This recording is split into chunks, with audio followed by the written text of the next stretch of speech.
నమస్తే, welcome to ఏఏ TV. Telangana రాష్ట్రంలో ఇప్పుడు ఎమ్మెల్సీల హడావిడి నడుస్తూ ఉంది. ఒకవైపు గ్రాడ్యుయేట్ టీచర్స్ ఎమ్మెల్సీల విషయం అంటే రేపే వాటికి ఎలక్షన్స్ జరగబోతూ ఉన్నాయి. ఈ రోజుతో ప్రచారాలు కూడా అన్నీ కూడా బంద్ అయ్యే అవకాశం ఉంది. అదేవిధంగా ఎమ్మెల్యే ఎమ్మెల్సీ కోటాలో కూడా దాదాపుగా కాంగ్రెస్ పార్టీలో ఉన్నటువంటి చాలామంది సీనియర్ నాయకుల పేరు వినపడతా ఉన్నాయి. ముఖ్యంగా చూసుకుంటే అద్దంకి దయాకర్ గారు, అదేవిధంగా మన సామా రామ్మోహన్ రెడ్డి గారు, ఇక ముఖ్యంగా చూసుకుంటే సీనియర్ కాంగ్రెస్ నాయకులు, అదేవిధంగా ప్రముఖ న్యాయవాది అయినటువంటి అన్నెపర్తి జ్ఞానసుందర్ గారి పేరు కూడా బాగా వినపడతా ఉంది. సో మరి నిజంగానే మరి ఎందుకు అన్నెపర్తి జ్ఞానసుందర్ గారికి టికెట్లు ఇచ్చి లాస్ట్ టైంలో క్యాన్సిల్ చేస్తున్నారు? ఆయన కాంగ్రెస్ పార్టీని నమ్ముకుని చాలా రోజులుగా పనిచేస్తున్నటువంటి అంశాన్ని మనం చూస్తున్నాం. తుంగతుర్తి కాన్స్టిట్యున్సీలో జ్ఞానసుందర్ గారు అంటే తెలియని వారు ఉండరు. అంతటి పేరు ప్రఖ్యాతులు ఆయన కూడా. అదేవిధంగా ప్రముఖ న్యాయవాది. ఎటువంటి సమస్యలైనా కూడా ఇక్కడ ఉన్నటువంటి ప్రజలందరూ కూడా న్యాయపరంగా ఆయన దగ్గరికి వచ్చి అనేక రకాలైన సలహాలు తీసుకుంటూ ఉంటారు. పేద ప్రజల పక్షాన కూడా ఆయన డబ్బులు కూడా తీసుకోకుండా వాళ్ళకి అందరూ కూడా ఫ్రీగా సర్వీస్ చేసే కార్యక్రమం కూడా చేస్తూ ఉంటారు. సో మరి కాంగ్రెస్ పార్టీ ఎందుకు ఇటువంటి మరి వైఖరిని అవలంబిస్తూ ఉందంటే పారాషూట్లో వచ్చిన వాళ్ళకే టికెట్లు ఇవ్వడం అనేది కాస్త కాంగ్రెస్ పార్టీలో గందరగోళం రేపే పరిస్థితి కనపడుతూ ఉంది. ఏదైనటువంటి కాంగ్రెస్ పార్టీ నేషనల్ పరంగా అధ్యక్షుడైనటువంటి మల్లికార్జున ఖర్గే గారు కూడా ఎవరైతే పారాషూట్లో వచ్చిన వాళ్ళకి టికెట్లు ఇవ్వకూడదు, ఆ సంస్కృతిని పాటించకూడదని చెప్పినప్పటికీ కూడా తెలంగాణ రాష్ట్రంలో అన్నీ కూడా అలా ఎవరైతే అనుకూలంగా ఉన్న వాళ్ళకి అందరికీ టికెట్లు ఇచ్చే కార్యక్రమం జరుగుతుందని చెప్పేసి చాలామంది బాధపడతా ఉన్నారు. కొంతమంది బయటికి చెప్పుకుంటున్నారు, కొంతమంది బయటికి చెప్పుకోలేకపోతున్నారు. సో జ్ఞానసుందర్ గారి మనసులో ఏముందో ఏంటనేది ఆయన ఇప్పుడు మన స్టూడియోలో ఉన్నారు. మరి ఎమ్మెల్సీ రేసులో ఆయన కూడా ఉన్నారు కాబట్టి మరి ఆయనకు అవకాశం వస్తుందా రాదా, మరి ఆయన పరిస్థితి ఏ విధంగా ఉందనేది ఆయన తెలిసిన విషయాలు ఆయన మాటల్లో తెలుసుకునే ప్రయత్నం చేద్దాం. నమస్కారం అండి. నమస్కారం సార్. న్యాయవాదిగా, కాంగ్రెస్ పార్టీ సీనియర్ నాయకుడిగా, తుంగతుర్తి కాన్స్టిట్యున్సీ నుంచి మీరు నిజంగా ఎప్పటి నుంచో కష్టపడతా ఉన్నారు. మనం చాలాసార్లు కూడా మీరు నాకు ఇంటర్వ్యూ ఇచ్చారు. సో కాంగ్రెస్ పార్టీని ఎటు ప్రతి సందర్భాలు వెనకేసుకుంటూ వస్తూనే ఆ పార్టీలో కొనసాగుతున్నారు ఒక సీనియర్ నాయకుడిగా. 2014లో కూడా మీకు టికెట్ ఇచ్చి మళ్ళీ వెనక్కి తీసుకున్నటువంటి పరిస్థితి ఉంది. ఏంటి అంటే మీ మీద ఏమన్నా కుట్ర జరుగుతుందా కాంగ్రెస్ పార్టీలో? వాస్తవికంగా మీరు తుంగతుర్తి నియోజకవర్గంలో అని అన్నారు. ఎంటైర్ ఉమ్మడి ఆంధ్రప్రదేశ్లో రాజకీయాల పట్ల అవగాహన ఉన్న వాళ్ళు, జ్ఞానసుందర్ను గుర్తుపట్టిన వాళ్ళు, జ్ఞానసుందర్ పోరాటాలు తెలియని వారు అనేది లేరు. ఈ కొత్త యంగ్ జనరేషన్ ఒకవేళ 18 సంవత్సరాలు వీళ్ళు కాక ఆ రికగ్నిషన్ నాకు ఉంది. విజయభాస్కర్ రెడ్డి గారు ఉన్నప్పుడే 94లో నాకు కాంగ్రెస్ పార్టీ టికెట్ ఇస్తే కొన్ని అనివార్య కారణంలో తెలుగుదేశం పార్టీ అభ్యర్థులు జ్ఞానసుందర్ కొద్దు పలాని వీక్ క్యాండిడేట్కి ఇవ్వమంటే మనీ లాభాదేవీలతోని నా టికెట్ మార్చడం జరిగింది. ఆర్థికంగా అంత పెద్దగా లేరు కాబట్టి వేరే వాళ్ళకి ఇవ్వడం జరిగింది. ఆర్థికంగా అనేది కాకుండా నేనైతే అతను ఓడిపోతాడు కాబట్టి ప్రజాబలం, నాకు ప్రజల్లో బలం ఉంది కాబట్టి అసలు ఎక్స్ట్రాడనరీ ఎమోషనల్ లీడర్, నేను స్టూడెంట్ లీడర్ గా అంత పేరుంది నాకు. ఉద్యమ నేపథ్యం కూడా గట్టిగా ఉంది. అయితే 2000లో రాజశేఖర రెడ్డి గారు, కోమటిరెడ్డి రాజగోపాల్ రెడ్డి గారు బతికే ఉన్నారు, కేవీపీ రామచంద్ర గారు కూడా బతికే ఉన్నారు. రాజశేఖర గారు స్వయంగా రాజగోపాల్ రెడ్డి గారు ఎంపీ 2009లో జ్ఞానసుందర్ పేరు పెట్టు నీ ప్యానల్ అని రాజగోపాల్ రెడ్డి గారికి చెప్పిండు రాజశేఖర రెడ్డి. నాది ఫైనల్ అయింది. యాక్చువల్లీ అక్కడ లోకల్ సర్కమ్స్టెన్స్ వల్ల సరే పేర్లు చెప్తే మంచిగా ఉండదు. రాజశేఖర రెడ్డి గారు ఇంటెలిజెన్స్ ఆఫీసర్ నాకు టెలిఫోన్ చేసాను స్వయంగా. నేను ఏ డ్రెస్సింగ్ సెలూన్లోనా అవన్నీ టీవీకి ఇట్లా బయట మాట్లాడడం జరిగింది. అయితే నేను రమ్మంటారులే, తెల్లారి రాను, ఉదయమే క్యాంప్ ఆఫీస్కి రా అంటే నేను వెళ్ళలే. ఇంటెలిజెన్స్ ఆఫీసర్ అర్జున్ రావుని పిలిపించి 300-400 మంది ప్రజల మధ్య Gnanasundar, I'm very sorry, nothing to worry, I'm with you, I protect your political life, believe in my words అని నా చేతులు పట్టుకోండి రాజశేఖర్ సార్. భుజం తట్టి దగ్గర తీసుకుంటాం. సరే ఆయనకు నాకు చాలా పెద్ద వాగ్వివాదం జరిగింది. మొత్తం పార్లమెంట్లో అసెంబ్లీలో జరిగితే అట్లయితే అట్లా జరుగుతూ అట్లా జరిగింది. నేను అట్లా క్వశ్చన్ చేసిన, ఆయన సావధానంతో విని నా భుజం తట్టాడు. Is a great leader. అట్లా 2014లో కూడా అన్ని సర్వేలలో నేనున్నా. ఆ కోదండరామ్ గారు తెలంగాణ ఉద్యమం నుంచి కేసీఆర్ పార్టీ మెడ్ చేస్తాను చేయకట్టు వెళ్ళిపోయినందుకు కోదండరామ్తో కాంగ్రెస్ పార్టీ సంబంధాలు పెట్టుకోవడం, ఏసీసీ దిగ్విజయ్ గారు వాళ్ళతో కోదండరామ్తో పెట్టుకుంటే కోదండరామ్ దయాకర్ టికెట్ అడిగాడు. అట్లా కట్ అయింది. 2018లో కొద్దిోట్ల తోడుపడి మళ్ళీ దయాకర్ టికెట్ ఇచ్చారు. మొన్న 23లో కూడా అగ్రగామిని సర్వేలలో సర్వే రిపోర్ట్స్ కూడా మార్చారు. డబ్బులు తారుపుడుతోని మార్చి. సరే వాళ్ళు పెద్ద మనుషులు వాళ్ళకి అనుకూలంగా ఏదో ఎవరికో ఎలక్షన్ ముందర వచ్చిన మందుల స్వామికి టికెట్ ఇచ్చారు. అంటే దయాకర్ 14లో వచ్చి టికెట్ తీసుకున్నాను, పార్టీకి సంబంధం లేదు. స్వామిలు పార్టీకి సంబంధం లేదు.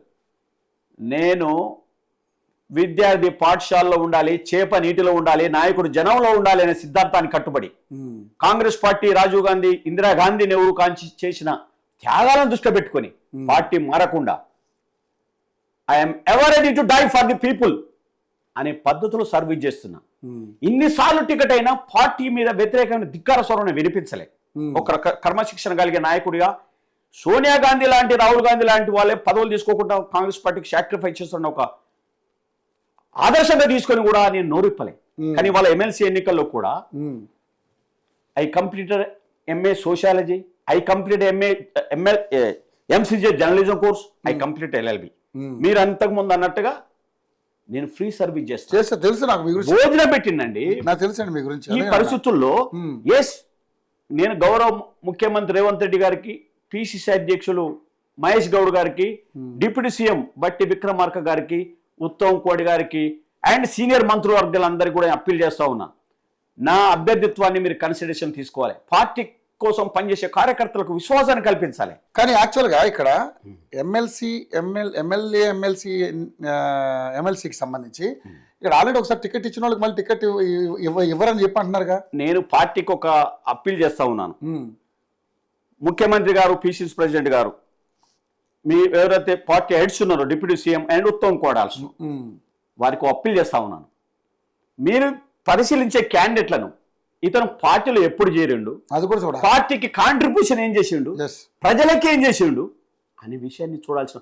పార్టీ వీళ్ళకి ఏం చేసింది, ఇంతకుముందు టికెట్లు ఇచ్చిందా, లేకపోతే నామినేట్ ఇచ్చిందా గవర్నమెంట్, కాంగ్రెస్ పార్టీ గవర్నమెంట్ అనే విషయాన్ని పరిశీలించి పరిశోధన చేసి జల్లడ బట్టి మీరు నియామకం చేస్తే పార్టీ ప్రభుత్వం రెస్పెక్ట్, కాంగ్రెస్ పార్టీ రెస్పెక్ట్ ప్రజలు పెరుగుతుంది. రేపు రానున్న ఎన్నికల్లో గడ్డు పరిస్థితులు ఏర్పడతాయి. పార్టీ వర్కర్స్ని కాపాడుకోవాల్సిన అవసరం ఉందనే మాట నేను గౌరవ ముఖ్యమంత్రి పిసిసి ప్రెసిడెంట్కి నేను అప్పీల్ చేస్తా ఉన్నాను. మహేష్ కుమార్ గౌడ్ కంటే, పొన్నం ప్రభాకర్ వీళ్ళందరికంటే కూడా నేను వాస్తవికంగా సీనియర్ని పార్టీలో. Yes, Mahesh Kumar Goud state NSA president, నేను స్టేట్ జనసైడ్ పనిచేసిన. ఇవాళ మీకు ఒక మాట చెప్తున్నా, తుంగతుర్తి నియోజకవర్గంలో గొట్టిపర్తి కింద సంధ్యా తండ ఉందండి. 50 ఏళ్ళ నుంచి కరెంట్ లేదండి గ్రామానికి. నేను ఆ తండలో పడుకొని టిఆర్ఎస్ గవర్నమెంట్ వాళ్ళతో కొట్లాడి కరెంట్ ఇప్పించానండి ఊరికి, గ్రామానికి. పక్క నియోజకవర్గం కాన్స్టిట్యూన్సీ దొంగ వైర్లు పెట్టి కరెంట్ తీసుకుంటున్న గ్రామంలో నేను పరిణితి చేసి కరెంట్ ఇప్పించానండి. ఇట్లా మీకు చెప్పుకుంటూ పోతే 2008లో గౌరవ రాజశేఖర్ గారితో అవన్నీ అసలు ఉన్నాయి ఫొటోస్, కానీ నేను ఆల్ ఆఫ్ సడన్ ఇంటర్వ్యూ కాబట్టి నేను చెప్పలేకపోతున్నా. మీకు 2008 సంవత్సరంలో మానాయకుంటుడు, గురజాల, వంగమర్తి టు జాజిరెడ్డిగూడెం అనే బిక్కేరు వాగు, మూసి వాగుల మీద బ్రిడ్జి కట్టాల్సిన అవసరం ఉంది. వాగు వచ్చినప్పుడు ప్రజలు మెడల మీద పిల్లలు పెట్టుకుని చేతులు సంచి పెట్టుకుని నడుచుకుంటూ పోతూ ఉంటారు.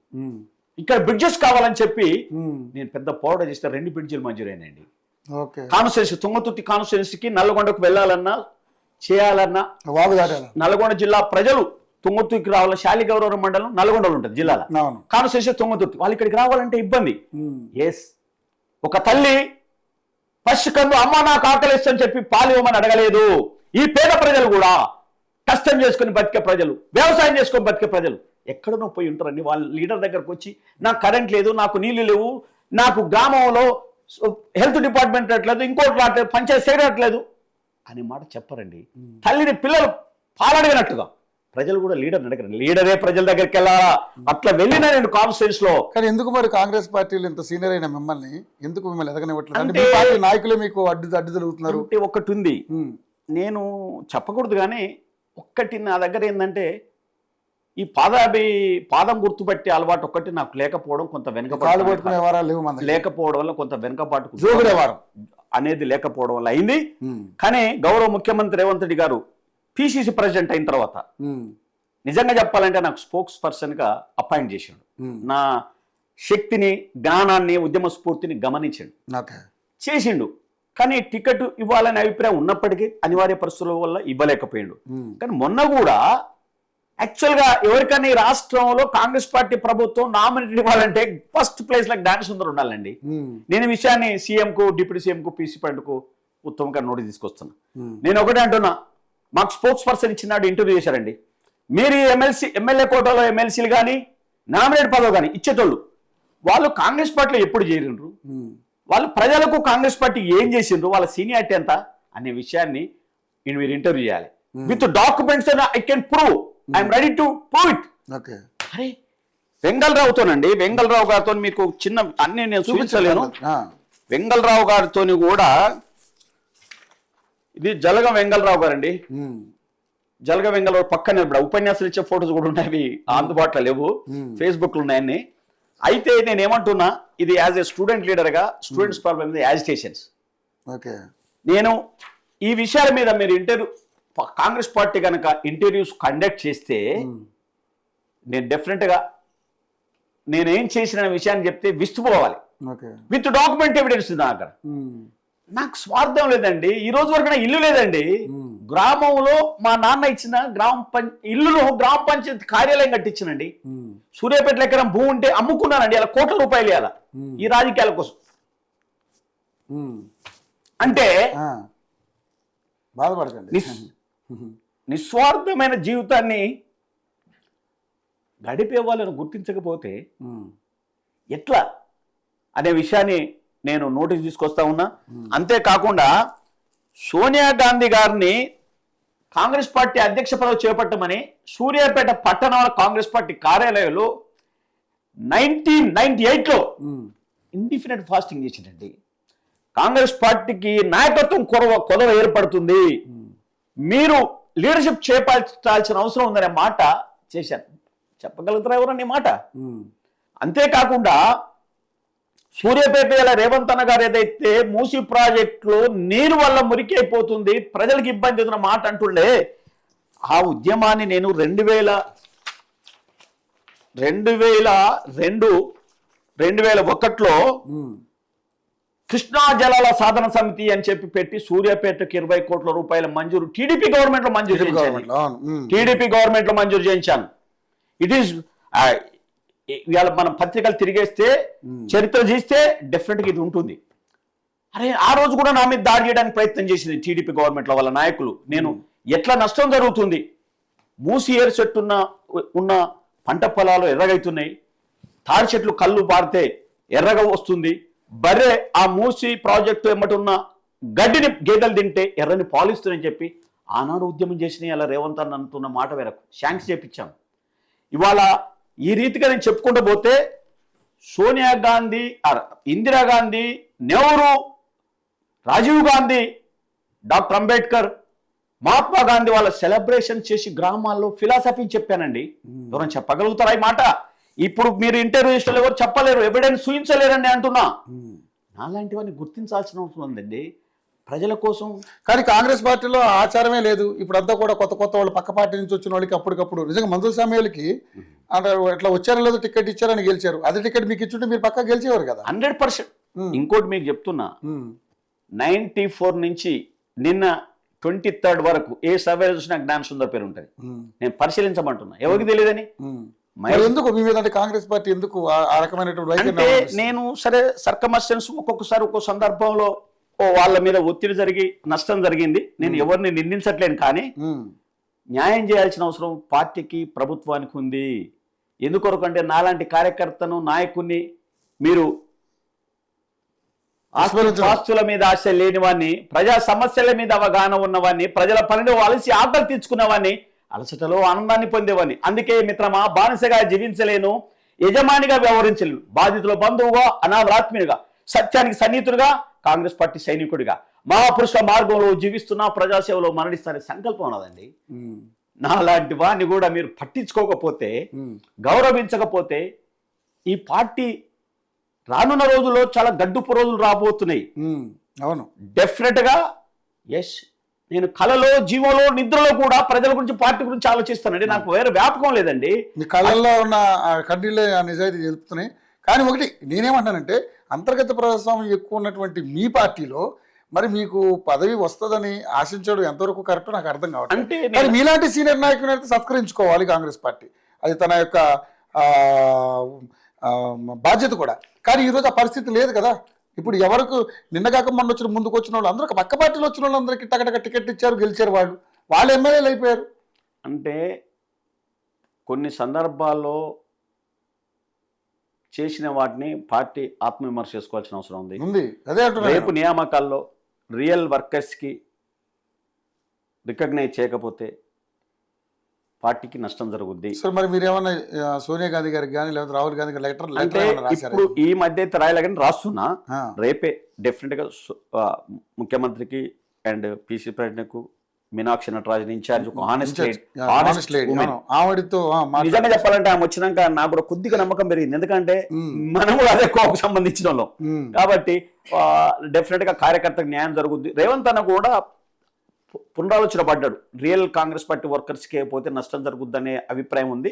నా పేరు కూడా కొంతమంది అడుగుతున్నప్పుడు జ్ఞాన సుందర్ను కూడా పరిశీలిస్తున్నాము అనే మాట చెప్పడం జరిగింది. ముఖ్యమంత్రి గారు నోటముడు వచ్చింది 100%. వేం నరేందర్ రెడ్డి గారు కూడా జ్ఞాన సుందర్ గారి పేరు పరిశీలనలో ఉందనే మాట ఆస్పిరెంట్స్ పోతే చెప్తున్న మాట యథార్థం.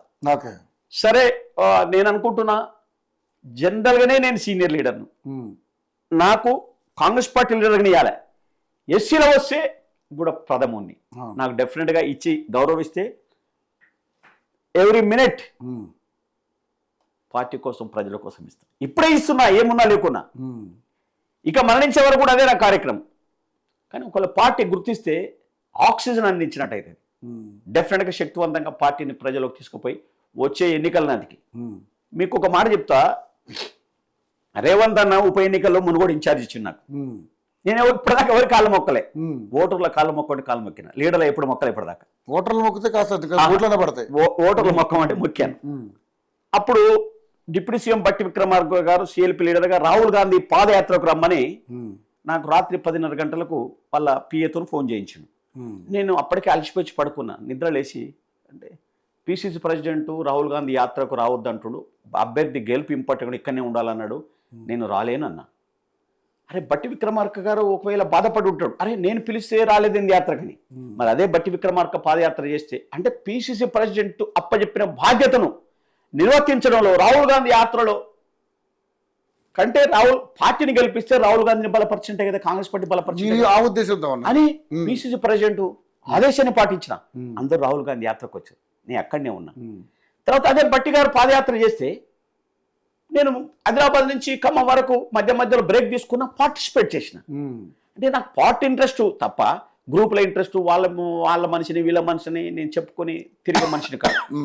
నేనేమంటున్నానంటే రేవంత్ అన్నకు అండ్ వీళ్ళందరికీ అప్పీల్ ఏంటంటే మీరు వడపోత కార్యక్రమం ఇంటర్వ్యూ చేయండి. మీరు ఇంటర్వ్యూ చేయండి, డాక్యుమెంట్ ఎవిడెన్స్ చూడండి, చూసి నిజంగా ఎలిజిబిలిటీ ఉంటే నాకు ఇవ్వండి.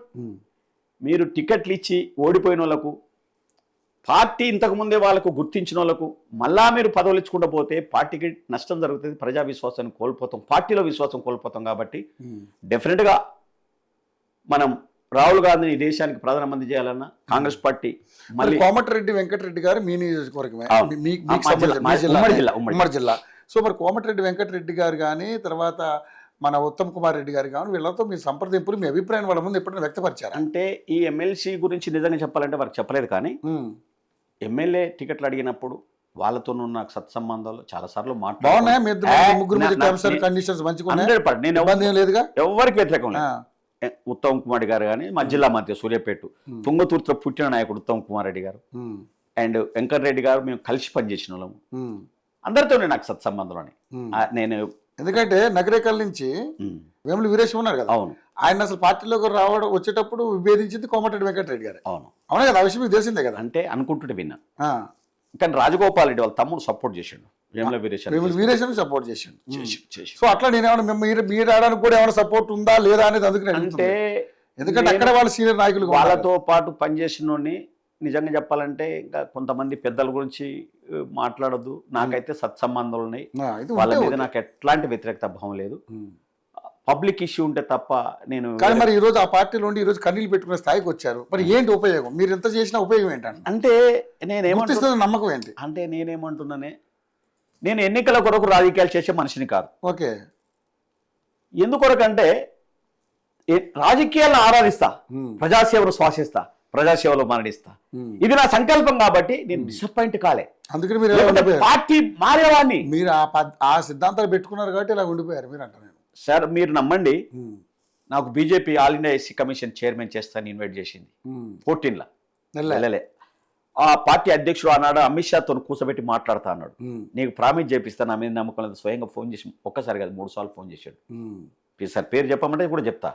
లక్ష్మణ్ గారు ప్రెసిడెంట్గా ఉన్నప్పుడు ఒక ప్రామినెంట్ ఎస్సీ లీడర్ కావాలి జ్ఞానసుందర్, నువ్వైతే బాగుంటుందిరా. అమిత్ షాతో కూర్చోబెట్టి పక్క పార్టీలు గుర్తిస్తున్నాయి కానీ సొంత పార్టీ గుర్తించలేకపోతుంది. కేసీఆర్ గారు హరీష్ రావు ఇద్దరు మాట్లాడుకొని కూడా నాకు ఇన్వైట్ చేశారు. It's fact. నన్ను రమ్మన్నారు, నేను వెళ్ళలే. అంటే దాసో శ్రవణ్ కాంగ్రెస్ పార్టీలో చేరిన వెంటనే ఇమ్మీడియట్గా కేసీఆర్ గారు హరీష్ రావు మాట్లాడుకొని జ్ఞానసుందర్ బిలువాని మన పార్టీలో సపోర్ట్ చేద్దామన్నాడు కేసీఆర్. అంటే కూడా నేను వెళ్ళలే. ఎందుకంటే సరే ఏదో ఒక పార్టీలో ఉన్నాం, మళ్ళీ పార్టీ మారిన పరిస్థితి ఏంటి? అయితే మీరు అన్నట్టు అవతల పార్టీలు ఇన్వైట్ చేస్తున్నాయి, సొంత పార్టీ గుర్తించే పరిస్థితులు లేనప్పటికీ నేను డిసప్పాయింట్ కాలేదు. ఎందుకంటే నేను ప్రజాసేవలో ఉండాలని నా సంకల్పం ఏదైతే యాజ్ ఏ అడ్వకేట్ గా మీరు అన్నట్టు 100 గ్రామాల్లో చట్టాలపై అవగాహన సభలు పెట్టానండి. తెలుసండి, నేను అందుకని అడిగాను కదా. మీరు అడిగారు. ఈ పరిణామ క్రమంలో నేను ఇన్ఛార్జ్ సెక్రటరీ ఎవరైతే ఇన్ఛార్జ్ సెక్రటరీ నటరాజన్ గారు వారికి ఒక మెమోరాండం ఇస్తూ సోనియా గాంధీ లాంటి గొప్ప నాయకుల నాయకత్వంలో రాహుల్ గాంధీ కూడా ఈ దేశంలో గొప్ప నాయకుడిగా ఇప్పుడు కులాల జనాభా ఏదైతే గట్టి ఎవరి నిష్పత్తి వారికి ఇవ్వాలి, అదొక విప్లవాత్మకమైన చర్య. ఇది మహాత్మా పూలే మహారాష్ట్ర ఆనాడు ఏదైతే బీసీలకు ఎస్సీలకు విద్య కావాలని పోరాటం చేసిండో దానికి కంటిన్యూషన్ అంబేద్కర్ ఆలోచన విధానం అది. ఎవరి జనాభా నిష్పత్తి ప్రకారం వారికి టికెట్లు ఇవ్వాలి, సీట్లు ఇవ్వాలని రాహుల్ గాంధీ అలా చెప్తే భారతదేశంలో మొట్టమొదట రేవంత్ రెడ్డి గారి గవర్నమెంట్ బీసీల జనాభా కుల జనగణన చేసింది. ఆ ప్రకారంగా రిజర్వేషన్లు ఇవ్వాల్సిన పరిస్థితి అనివార్యమైతే భారతదేశంలో. అది ఎంతో దూరదృష్టి ఉంటే తప్ప, త్యాగబుద్ధి ఉంటే తప్ప ఆ మాట అనలేము అనే మాట గుర్తు చేస్తూ తప్పకుండా నేను ముఖ్యమంత్రికి, పిసిసి ప్రెసిడెంట్కు, డిప్యూటీ సీఎంకు, ఉత్తమ్ కుమార్ గారికి విజ్ఞప్తి చేస్తున్నా, మీరు దయచేసి నాకు అవకాశం కల్పించాలి, నాకు అర్హత ఉంది. నేను ప్రజాసేవలో పూర్తి స్థాయిలో పనిచేస్తున్నవాడిని కాబట్టి నాకు ఎమ్మెల్సీ ఇచ్చి గౌరవిస్తే పార్టీ కొరకు ప్రతి మినిట్ నేను పనిచేసి ప్రభుత్వాన్ని, పార్టీది విశ్వాసం నిలబెట్టుకుంటానని చెప్పి నేను ప్రతిజ్ఞ చేస్తా ఉన్నాను. తప్పకుండా జ్ఞానసుందర్ గారు, మీకు మంచి జరగాలని మనస్ఫూర్తిగా మేము కూడా కోరుకుంటున్నాం. ఎందుకంటే నాకు తెలిసి ఒక 7-8 సంవత్సరాల నుంచి మీరు నాకు బాగా పరిచయం. సరే, అంతకుముందు మీరు అంత సీనియర్గా ఉన్నారనేది అందరికీ తెలిసిన, పార్టీ కూడా తెలిసిన విషయమే. అన్ని పార్టీలకు తెలిసి మీ పార్టీ తిరిగిపోవడం అది ఆశ్చర్యానికి గురి చేస్తుంది. ఏదేమైనా మిమ్మల్ని గుర్తించాలని మనస్ఫూర్తిగా కోరుకుంటున్నాను. మీరు తప్పకుండా ట్రై చేయండి, మీకు ఆ మంచి జరగాలని మనస్ఫూర్తిగా యూటీవీ ఎప్పుడు మీ అండగా ఉంటుందని మాట ఇస్తున్నాను. Thank you sir, thank you so much అండి. సో అదే పరిస్థితి. జ్ఞానసుందర్ గారు ఎంత సీనియర్ అయినప్పటికీ కూడా పార్టీలో అతని యొక్క ఉనికిని కాపాడుకునే పరిస్థితి ఈరోజు లేనటువంటి పరిస్థితిగా ఉంది. కానీ ఆయన బాధపడుతున్నటువంటి అంశం ఏంటంటే, ఇంత సీనియర్ అయినటువంటి మనల్ని గుర్తించకపోతే ఇక పార్టీని నమ్ముకొని అంటే దానికి అంటే ఏ రకంగా చెప్పాలంటే ఒక కంకణబద్ధుడై పనిచేస్తున్నప్పటికీ కూడా గుర్తించకపోవడం అనేది కొంచెం బాధ కలిగించే అంశం. కాబట్టి తప్పకుండా ఎమ్మెల్సీ లో ఏదైతే ఎమ్మెల్సీ సంబంధించి ఎమ్మెల్యే కోటాలో తప్పకుండా ఎమ్మెల్సీ రావాలని కోరుకుంటున్నటువంటి జ్ఞానసుందర్ గారికి మంచి జరగాలని మనం కూడా కోరుకుందాం. Over to studio.